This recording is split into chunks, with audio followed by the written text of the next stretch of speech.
आज शिव शक्ति धाम श्री सत्यलोक आश्रम बेलड़ा बुजुर्ग देवबंद सहारनपुर उत्तर प्रदेश में बड़े हर्षोल्लास के साथ बड़ी धूमधाम के साथ हमारे शिष्यगणों ने योगी पुनीत नाथ जी ने आचार्य कुलदीप जी ने आचार्य अरविंद जी ने आचार्य दिलावर जी ने हम सहित मैं योगी जयनाथ श्री श्री 108 प्रेमनाथ शिष्य योगी जयनाथ संस्थापक महंत श्री सत्यलोक आश्रम बेलड़ा बुजुर्ग सभी ने मिलकर के माई रानी के चैत्र प्रतिपदा के ये नवरात्रों की शुरुआत प्रारंभ विधि विधान के साथ प्रारंभ की, जिसमें षोडशोपचार करते हुए माँ बंगलामुखी नवकोटि दुर्गा नवनाथ गुरु गोरक्षनाथ जी महाराज सहित आज कुंभ की स्थापना की गई है। आश्रम में दूर दूर से श्रद्धालु उपस्थित हुए, जिनके सानिध्य में आज आश्रम की शोभा को भव्य बनाया गया और यहाँ से संदेश है कि जो माँ का हो गया, जो माँ का हो गया उसको किस चीज की आवश्यकता है। जब माँ को हृदय में धारण कर लिया और माँ ने हमें अपने आंचल में बैठा लिया तो हमारे पास किस चीज की कमी है। मैं यही संदेश सभी सनातन प्रेमियों को, विश्व में रहने वाले जितने भी भाई बहन हैं, सभी को कहना चाहता हूं। माता आदि शक्ति हैं, पूर्ण शक्ति अर्धनारीश्वर शिव और शक्ति का प्रतिबिंब है। इसीलिए जो लोग नवरात्रि मनाते हैं वो दुर्गा की ही नहीं, नवकोटि देवियों की ही नहीं, नव नारायणों की भी मानी जाती है, क्योंकि नवरात्रों में वैष्णवी शक्ति स्थापित रहती है, प्रज्वलित रहती है। इसमें विकारों का संहार होता है और गुणों की उत्पन्नता होती है। इसलिए इसमें नवनाथों का भी पाठ पूजन और विधि विधान किया जाता है, नव नारायणों के रूप में, नवनाथों के रूप में। इसलिए त्रिशक्ति नव दुर्गा नव नारायण नवनाथ ब्रह्मा विष्णु महेश माँ लक्ष्मी माँ सरस्वती और माँ पार्वती तीनों के अनन्य स्वरूपों को, विभिन्न स्वरूपों को, सहस्र स्वरूपों को, सहस्र नामों को भक्तजन अपने मुखारविंद से, अपने जीवा से धारण करने की कोशिश करते हैं। माता कहती है तू मेरा नाम ले, मैं तेरे पास हूं, तेरी समस्त जितनी भी आपत्तियां हैं, जितने भी तेरे जीवन के दुख हैं, उनको मैं समेट लूंगी। माँ तो माँ होती है। आपने देखा होगा जब बच्चा बाल्यावस्था में होता है तो माता उनके मलमूत्र में लेटी रहती हैं और आनंद का अनुभव करती रहती हैं। और हम सब दिव्य आत्माएं जितनी भी हैं सब माँ के आंचल में रहती हैं, पिता की प्रतीक्षा करती रहती हैं। माँ भी पिता की प्रतीक्षा करती है और संतान भी पिता की प्रतीक्षा करती है। माँ की कृपा बहुत जल्दी क्यों होती है, इस विषय पे जब विचार करते हैं गहनता के साथ में तो प्रतीत होता है कि जब हम माँ के आंचल में ही हैं और माता के वक्ष स्थल से अपनी उदर पूर्ति कर रहे हैं, तो माँ तो हमारे पास ही तो है, उसकी तरफ निहारने की आवश्यकता है। दूर कौन है? हमारा पिता, जिसको हम सब ढूंढने निकले हैं, जिससे कि हमारी माता का भी सुहाग हमेशा अमर बना रहे और हमारे ऊपर पितृपक्ष का साया, पितृपक्ष का आशीर्वाद हमेशा बना रहे। तो यहाँ सनातन धर्म के अनुकूल आपने देखा होगा पितृपक्ष महत्वपूर्ण माना जाता है। हम सब पिता की खोज में रहते हैं। आपको बताएं, हमें जीवन में लक्ष्मी माँ की आवश्यकता होती है, हमें जीवन में रिद्धि सिद्धि वो भी माँ है, उसकी आवश्यकता होती है। हम अपने जीवन में माँ के आंचल में, पृथ्वी माँ के आंचल में रहते हैं। हम जो ओढ़न करते हैं, जो खाद्य पदार्थ लेते हैं, वो सब मात्र शक्ति का अंश है। तो हमारे तन मन अंतकरण के अंदर हर जगह शक्ति विराजित है, यानी माँ की कृपा विराजित है। आवश्यकता केवल पितृ की है। हम पितृ को खोजने निकले हैं। तो सभी से मेरा विनम्र निवेदन है कि यदि आप माता के नवरात्रे मनाते हैं और माता को अपनी आराध्य इष्ट मानते हैं, तो माता ने प्रथम चरण में अपने इच्छा से श्री गणेश जी को उत्पन्न किया था। और श्री गणेश जी गुणों की खान बने हैं। माता के आंचल में रहने वाला, माता के साए में पलने वाला गुणों की खान होता है। और माता ने श्री गणेश को समझाया कि इस संसार के अंदर माता पिता ही भगवान है, माता पिता ही सृष्टि रचिता है, माता पिता ही सृष्टि के पालन करता है और माता पिता ही हमारे जीवन में होने वाले उपद्रवों का विनाशक हैं। तो इसलिए हम सभी को अपने माता पिता को भगवान की तरह पूजना चाहिए। अपनी माँ को नव कोटि दुर्गा की अंशा मानकर उनके चरणों की पूजा करनी चाहिए और पितृ को त्रिदेव स्वरूप मानकर उनके चरणों की वंदना करती रहनी चाहिए। यदि हम ऐसा करते हैं तो नवरात्रों का नाम लेने मात्र से मात्र पितृ पक्ष दोनों संतुष्ट होकर हमें अपना वृद्ध हस्त अपना हमारे सिर पर रखकर पूर्णता से, हृदय से हमें आशीर्वाद देते हैं, जिससे कि हमारे जीवन का कल्याण होता है। श्री सत्यलोक आश्रम में हमेशा सत्य का ज्ञान बढ़ता रहता है। यहाँ पर जितेंद्रिय लोग रहते हैं।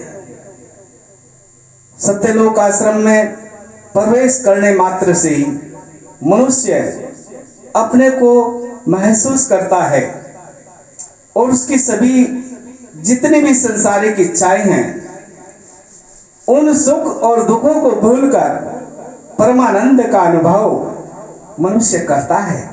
इसलिए इस आश्रम का नाम ऐसे ही सत्यलोक नहीं पड़ा है।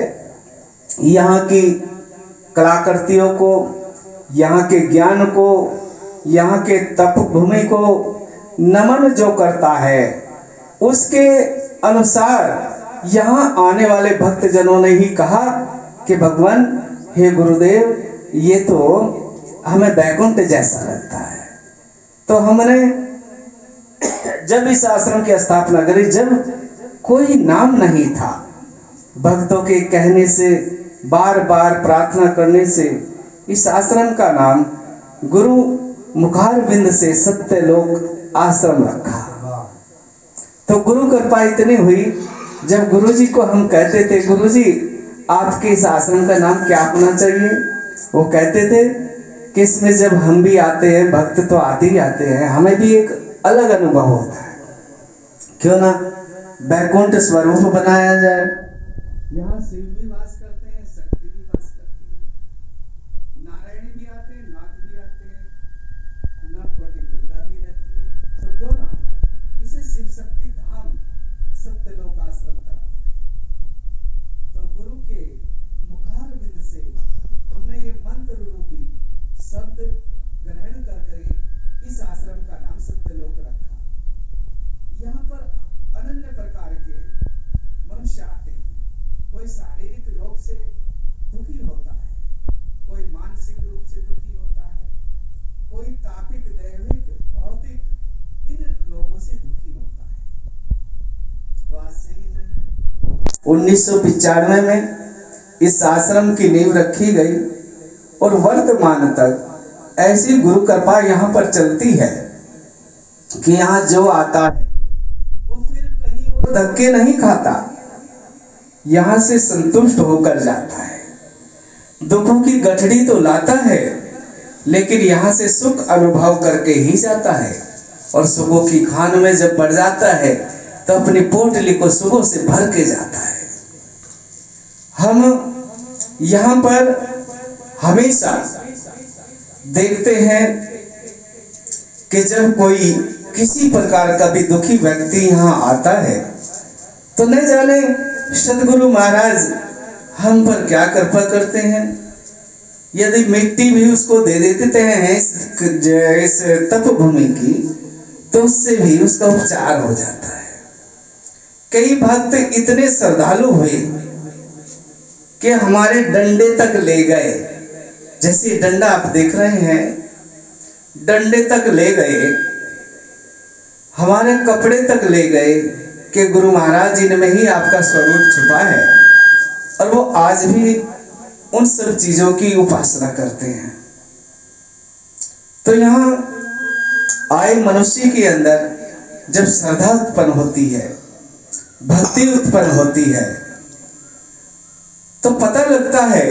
मनुष्य बहुत कहते हैं, यहाँ आने वाले भक्तजन जो भी होते हैं, साथ संगत आती है कि गुरुदेव यहाँ के ऐसा महसूस होता है जैसे हम अपने घर में आ गए हैं। अन्यथा आप कहीं जाओगे तो आपको दिखेगा, आपको प्रतीत होगा या तो वहां होटल की तरह वो आश्रम होगा, उसमें आश्रम का अनुभव नहीं होता, होटल का अनुभव होता है। कई आश्रमों में जाते हैं, वहां बंधन होता है। अरे भाई चप्पल वहां निकालो, अरे भाई वहां से पात्र उठाओ, अरे भाई ये बना के घर से लाओ। ये सब कुछ ना कुछ दुख सहना पड़ता है। लेकिन आपके इस आश्रम के अंदर जब सेवक आता है तो खाली ही आता है, केवल दुखों की खान लेकर के आता है। और यहाँ आकर के उसको जिस भी चीज की आवश्यकता होती है वो अपने आप ही बना भी लेता है, अपने आप खा भी लेता है। और हम भी गुरु कृपा से पता नहीं क्या है, ऐसा लगता है जैसे कि मेरा अंश आ रहा है। और चाहे वो कितना भी क्रूर हो, हमें वो लगता है मेरा बच्चा मुझसे बिछड़ गया था, इसलिए कहीं ना कहीं बुद्धि मलिन हुई है, अब मेरे पास आया है तो गुरु कृपा से ठीक हो जाएगा, अपने घर को अपना समझेगा, हमें भी अपना मानेगा, ऐसा प्रतीत होता है। और आप देखें, एक गीत आता है, गीत में बताया गया है झोंपड़ी को महल के समान और गरीब को धनाढ्य के समान, कुबेर के समान। तो जब यहां मनुष्य आता है तो इतनी शांति को प्राप्त करता है कि वो भूल जाता है मैं जहां से आया हूं वहां मेरी अवस्था क्या है, मेरी परिस्थिति क्या थी, भूल जाता है। तो गुरु कृपा से, गुरुदेव की इतनी असीम कृपा इस आश्रम पर है। और मैं तो अपनी बात बताता हूं, गुरु ज्ञान गंगा में 8 पैर 64 हृदय मैं स्नान करता हूं और मुझे कभी किसी दुख का आभास नहीं होता।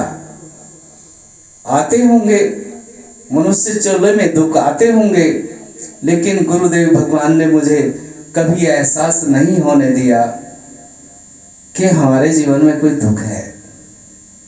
हमने देखा हम कभी अकेले नहीं रहे। हमारे पास गुरुदेव भगवान अपने आप किसी ना किसी को भेजते रहते हैं, क्योंकि हम तो गुरुदेव भगवान के छोटे से लल्ला है ना, तो हमें खिलाने के लिए कोई ना कोई आता रहता है। तो गुरुदेव भगवान इतनी कृपा करते हैं।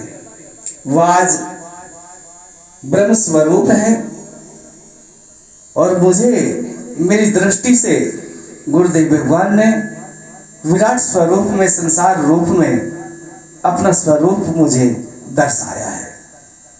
तो मैं तो बस उनकी कृपा दृष्टि अपने पर समझते हुए, सोचते हुए आनंद मग्न रहता हूँ और यही कहता हूँ कि संसार में शिव शक्ति स्वरूप गुरुदेव भगवान है। क्योंकि जो ब्रह्मचारी होता है, ब्रह्म माने पुरुष तत्व होता है और चारी माने स्त्री तत्व होता है, और गुरु में दोनों स्वरूप होते हैं, क्योंकि गुरु ब्रह्मचारी होता है।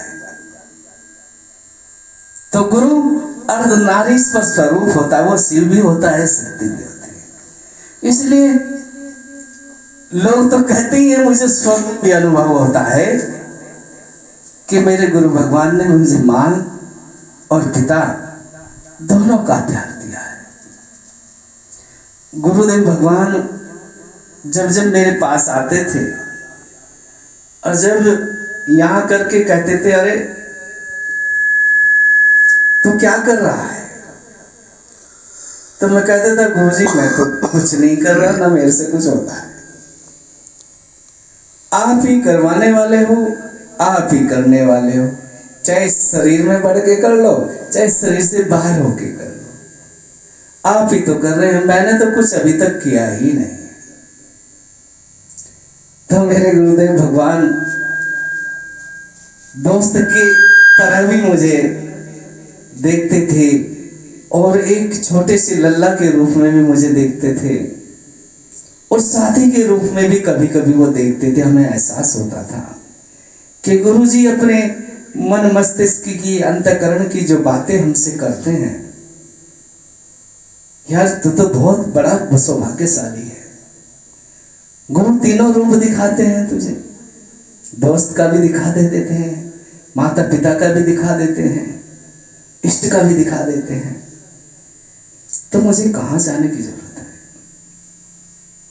तो जो भजन चला है ना, सारे तीर्थ धाम आपके चरणों में, हे गुरुदेव प्रणाम आपके चरणों में। जिस व्यक्ति के ऊपर गुरु कृपा हो गई है, उसे कहीं तीर्थ व्रत करने की आवश्यकता नहीं है। जिस मनुष्य को गुरु प्राप्त हो चुका है, उसे भटकने की जरूरत नहीं है, क्योंकि गुरु तो 72,108 शक्ति आप में विराजित कर चुका है। क्योंकि जब पुरातन से शक्ति पुंज आ रहा है, गुरु परम पिता सदगुरु महाराज के स्वरूप के नाम को आपके अंतःकरण में विद्यमान कर चुका है और उसी शब्द के अंदर ब्रह्मांड का सारा सार विद्यमान है। आप जैसे गुरु शब्द कहा ना, गुरु का जब व्याख्यान करते हैं तो धरती छोटी पड़ जाती है, समुद्र का पानी कम पड़ जाता है शाही बनाने में, पूरे संसार के वृक्ष कलम बनाने में छोटे पड़ जाते हैं। तो गुरु जो शब्द है, उसे केवल गुरु मानकर, या कोई कहता है अंधकार से प्रकाश की ओर लाना गुरु शब्द है, इतना ही नहीं, इसका जब पूर्ण व्याख्यान करते हैं तो काश सब धरती कागज करूं, लेखनी करूं बन राय, और 7 समुद्र की मसी करूं तो गुरु गुण लिखा न जाए। आप देख रहे होंगे इस संसार में हम अपने जैसे पितृ पूर्वजों को पूजते आ रहे हैं, तो पूजक कौन हुआ है? पूजक किसी का माता पिता नहीं हुआ है। माता पिता को अपना मार्गदर्शक बच्चे ने माना है, उसे भगवान की संज्ञा प्राप्त हुई है। यानी केवल माता पिता मानना ये अर्ध ज्ञान का हेतु है।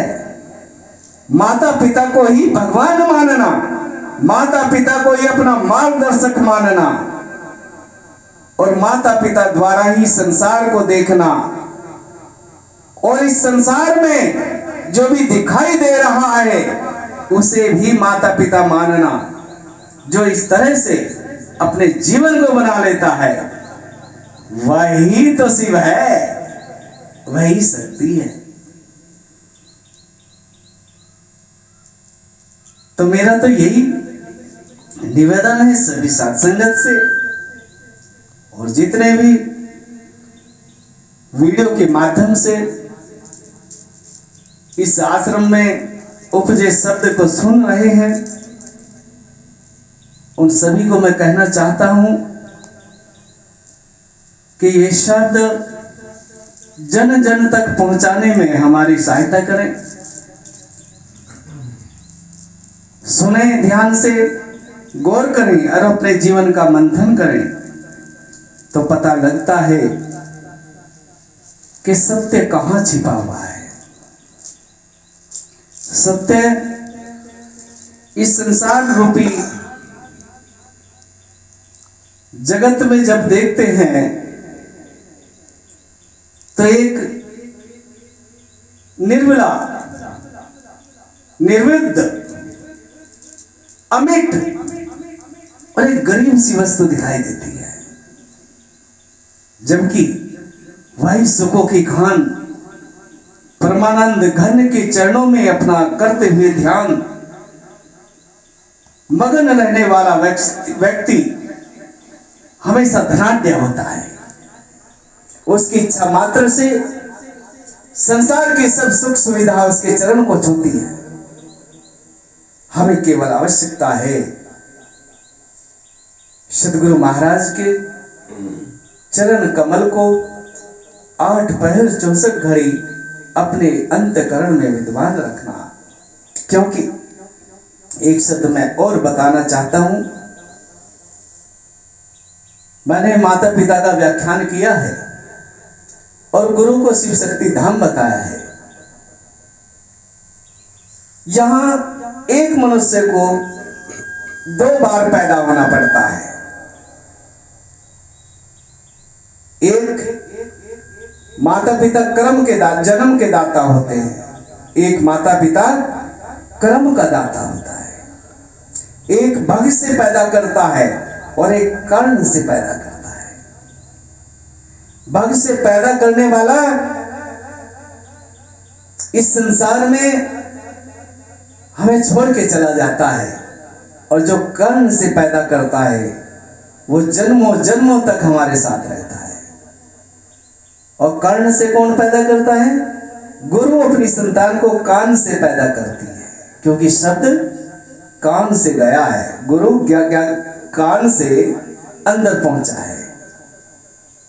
और माता पिता सांसारिक सुख सुविधा को भोगते हुए हमें भक्त से पैदा करते हैं, तो वो जन्म के दाता होते हैं और गुरु कर्म का दाता होता है। और कहा है ब्रह्म ज्ञान में, कर्म ही उपजे कर्म ही मरे, कर्म ही उपजे कर्म ही मरे, कर्म ही लक्ष्य 84 भरे, भरे भले बुरे का नहीं वेग, सागर कुंजी लोहा मेघ, धन का कुआं है अभिमान, सागर कुंजी लोहा प्रमाण। तो यहां कर्म की ही पूजा होती है, कर्म ही हमें आगे बढ़ाता है, कर्म ही हमें मिटा भी सकता है। तो यहां जो प्रधान है वो संसार में कर्म प्रधान है। तो इसलिए कर्म का जो दाता होता है सतगुरुदेव भगवान, उसको मुख्य पद दिया गया है। आपने देखा होगा, सीरियल देखे होंगे, शिव पुराण पढ़ी होगी, तो जब तक गुरु परंपरा के तहत भगवान शिव का परिवार नहीं आया, तब तक उसमें विखंडन होता चला गया। जबकि वो तो स्वयं भगवान थे भोलेनाथ। गणेश जी भी उत्पन्न हो चुके थे, कार्तिक भी उत्पन्न हो चुके थे, फिर भी उनके परिवार का खंडन हुआ है, खंडन। तो मां पार्वती ने तीसरा जन्म लिया, परिवार को अमर करने के लिए, मर्यादा को स्थापित करने के लिए, संसार के रीति रिवाज को सुधार सीधा संसारिक लक्ष्य की ओर बढ़ाने के लिए। और मां पार्वती शिष्य बनी और गणेश जी मीडिएटर बने और भगवान शिव सदगुरु महाराज बने पार्वती के। तो वहां से गुरु शिष्य परंपरा की शुरुआत होती है। उसके बाद उनका परिवार कभी खंडन नहीं हुआ, क्योंकि गुरु महाराज जब जीवन में आ जाते हैं तो हमारे जीवन के दुखड़े नष्ट हो जाते हैं और परम सुख की हमें अनुभूति होने लगती है। और जिसे परम सुख की अनुभूति होती है वही परमानंद घन भगवान आदिनाथ सदाशिव गोरख स्वरूप सदगुरु महाराज गुरुदेव भगवान की कृपा को प्राप्त करते हैं और परमानंद को प्राप्त होते हैं। इसी के साथ सदगुरुदेव भगवान की, गुरु गोरक्षनाथ जी भगवान की, श्री श्री 108 प्रेमनाथ जी महाराज की, बाबा दादा गुरु मस्तेंद्रनाथ जी भगवान की, बाबा मस्तनाथ जी की, नवनाथों की, नव नारायणों की, नव दुर्गी कोटि नव कोटि दुर्गा की, आदि शक्ति की, अनादि देव की, ज्योति स्वरूप भगवान गुरु गोरक्षनाथ जी भगवान की।